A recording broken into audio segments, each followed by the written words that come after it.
Justice correspondent Bob Orr is following the investigation. And Bob, the FBI really wants to bring these men back to the States.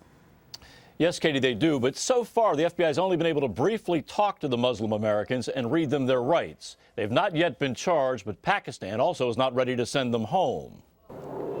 While the young Americans remain in a Pakistani jail, police there have now released their mugshots.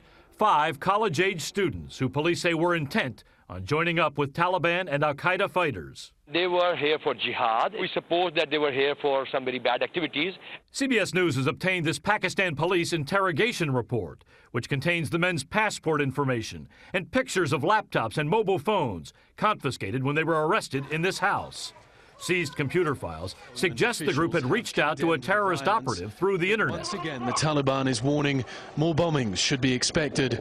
The report claims this YouTube video and others showing terror attacks against U.S. troops prompted one of the men, Ahmed Abdullah Mini, to begin communicating with a shadowy terror suspect, identified only as Saifullah.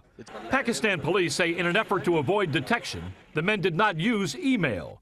Instead, they left messages in a draft folder, all could access with a common password. We're going to have a quick award ceremony. U.S. officials say the group, led by Howard University dental student Rami Zamzam, left Washington's Dulles Airport in 2 groups, 3 flying out on November 28th, the other 2 a day later. Sources say the 5 flew through England and met up in Karachi, Pakistan, December 1st. All are U.S. citizens who traveled with legal passports and visas indicating they were sightseeing and going to the wedding of a friend. But Pakistani police say once there, the men immediately raised suspicions when they tried to hook up with 2 separate terrorist groups.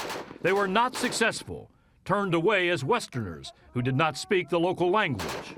What makes this different, regardless of whether or not these guys were amateurs or not, is the fact that they are a group of radicalized individuals who plan to go over to Pakistan together to engage in what may have been training or attacks. Families and friends who alerted the FBI when the 5 went missing insist the men are not terrorists.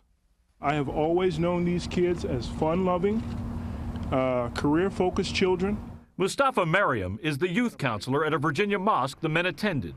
During my time knowing these young men, I never observed any extreme behavior from them.